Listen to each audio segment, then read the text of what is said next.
Welcome to the Speakeasy, brought to you the first Wednesday of the month on 102.7 CHOP FM. I'm Risha Mandelkorn from Aurora Public Library. And I'm Jane Taylor from Aurora Cultural Center, and we're bringing you the insider scoop on Aurora's cultural scene.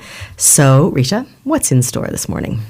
Well, Jane, since the 1970s, artist David Kempton has explored human emotions and longings in natural and urban settings through photography that plays with his subjects both interactively and experimentally. Recently, David has been branching out into new exploration of art and text with extended sequences for storytelling.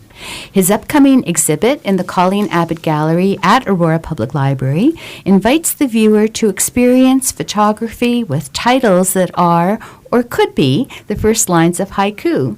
And with us this morning to speak about this upcoming exhibit is photographer David Kempton. Welcome, David. Thank you. So, David, one thing that's really clear to me after viewing your work is that it is very experimental. What were the early influences in your artistic process, and how have you moved from traditional representation to some of your newer series?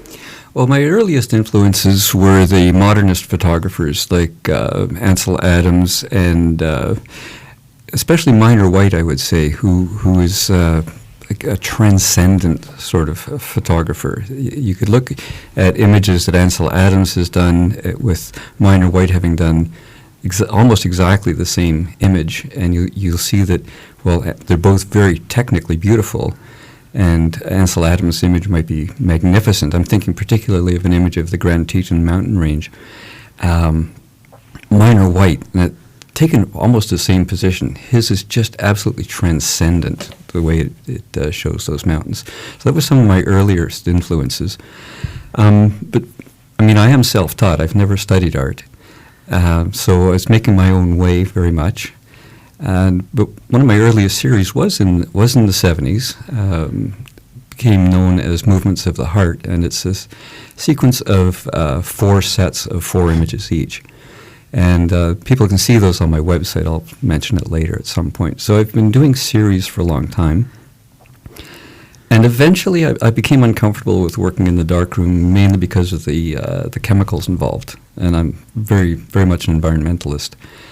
So the transition to digital was fairly easy for me to do in that way. My earliest digital camera was actually a little webcam. It's about 1.5 inches on a side, runs on a AAA battery, but it gives this beautiful watercolor kind of effect. I call it my watercolor camera. Now, it hasn't kept up. I can't use it with modern computers anymore, so it's a relic at this point. But that helped me transition to both digital imagery and low-resolution imagery and blurred imagery. Because before, following the masters from the 30s, 40s, and 50s, I was really concerned with very, very sharp images. And this let me kind of get past that a little bit. And of course, as digital technology has evolved, so it's kind of competitive with the film technology now. I've continued to do that. I found ways in the computer to reproduce that low-resolution imagery, which you see in you'll see in a number of my images. So I'm trying to think about the process right now, visualizing what you're saying. If you're looking at something and you're taking a view with your camera, because I've learned that you don't say take a picture, it's take a view. Are you looking at what you can do with that view when you're looking at it, or do you take it and then do you experiment with it after? Sometimes it's just like most of my practice is still very, very straightforward, very almost traditional. Where I almost always shoot full frame, which is a practice going right back to the beginning when I was shooting with slides. But it's also an aesthetic, traditional aesthetic, is to shoot with full frame. So you are visualizing everything right at the beginning.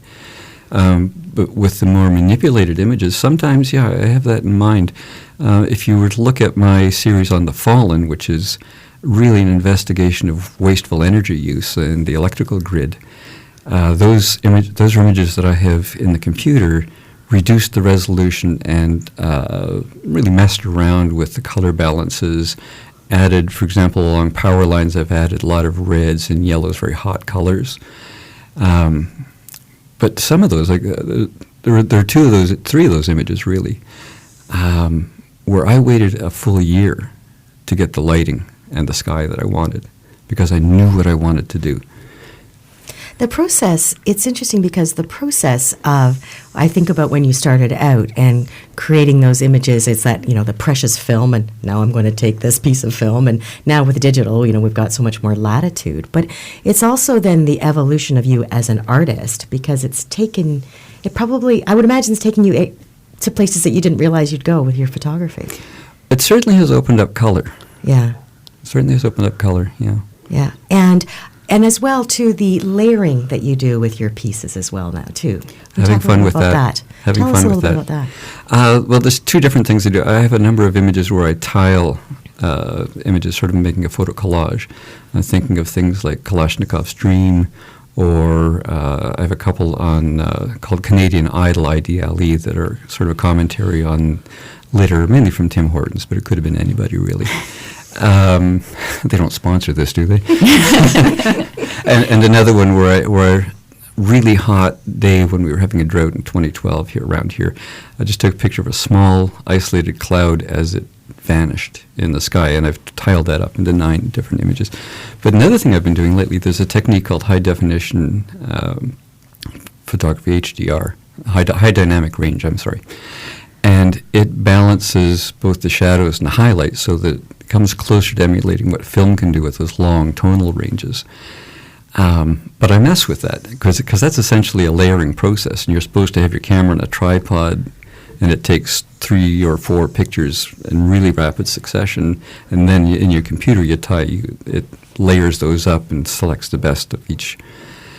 But what I do is I take a picture and then move a little bit and take another picture, maybe move a little bit, take another picture, so that when they layer, things are out of register. And you get this motion and sometimes this ghostly aspect to it that I really like. So what is meant by, because I am a novice to this, when you talk about Picksilver and you talk about sonograms, what do these mean? Oh, Picksilver is just a name I came up with when I was first making my website back, 15 years ago. I've been doing this website thing for quite a while now. So the silver is the traditional film and paper is silver halides, and that's what creates the blacks and whites of the image. Whether it's exposed to light or not exposed to light, it turns black or it stays transparent or white. So that's the silver part of Picksilver, and the pix comes from pixels. So at that time, I was still just getting into digital, still doing traditional darkroom. And there's certain aspects of working in the darkroom that I really liked. I loved waiting to see what I got, for example, the mystery that, because I have never, and I still don't, I hardly ever take more than 1 or 2 photographs of anything. So it's very risky.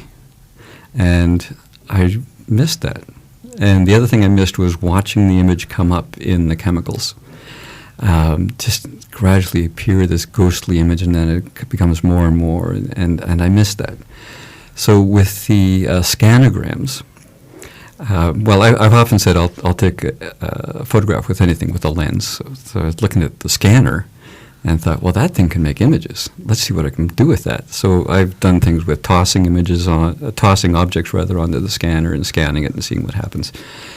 But then I got this idea of setting it so the scanner bar, the thing with the light, comes down very, very slowly. So I set it for really high resolution so it moves really slowly. And then the ones you've probably seen, I had this large philodendron leaf. And as the bar was scanning down, I was slowly moving that leaf down. So I was kind of painting the image with the leaf. And it takes 15 minutes. And so it kind of emulated that waiting to see what was going to happen. I think about, and I mean, the sort of the bubblegum side of things, when you talk about that image appearing, who hasn't been enchanted by those Polaroids, right? Where they take the picture and, there was that renaissance. And although it's a completely different process, it's that same thing. It's that moment of waiting, and everybody gathers around to look. There is that sort of sense of excitement. So, and I was wondering what you missed about the darkroom. So, that in that process, if there were aspects of darkroom, and thank you answered that question. Yeah, well, the first darkroom I had, I was still in university studying physics. And I just did an ad in the paper, and I went out and bought this darkroom with the trays, and they even had some chemicals. I spent till 3 a.m. on my knees in my parents' basement, because I was still living with them, going to university, developing pictures. I was just so thrilled, so enchanted. Yeah. So really, I guess to me, this is so much more than taking your camera and you take a really good picture. It's an artistic process. And so you have a blog on your website. I have to tell you, I love your website. I've been back and forth several times. And I love reading blogs, especially because they give me more insight into the artist or the writer, whoever's blog I'm reading. And one of the entries that I really enjoyed was titled, Many Cameras, Few Photographers. Can you tell me, or tell us a little bit about that? Because your whole process is not just taking a picture, it's developing art, and that comes into this blog. And it is a deliberately provocative title, I think. I'm poking people a little bit with that, because cameras are ubiquitous now.